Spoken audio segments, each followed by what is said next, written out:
If I'm being honest with myself, it's that I'm a very basic person. I don't need all the bells and whistles. I don't need all the whiz-bang features. I typically, my web browsers, whatever web browser I happen to be using, Firefox or Brave or whatever it happens to be, I use web browsers typically without any plugins.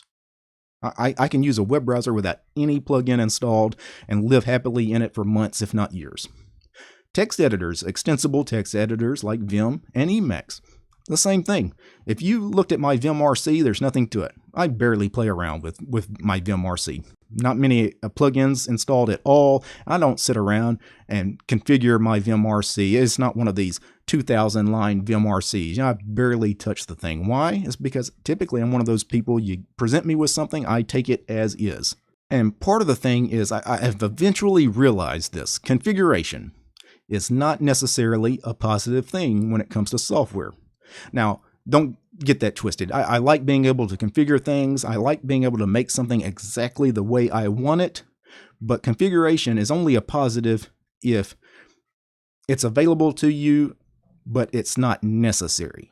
Like if I have to spend hours, or maybe in some cases weeks or months configuring something to make it functional, to give it like basic functionality, which is kind of what you have to do in Emacs, that's not a positive. That's a negative. If you feel the need to customize a piece of software, or you feel like you have to customize it, you have to install these plugins, because if you don't, it's simply unusable, that's a sign something is wrong with that piece of software.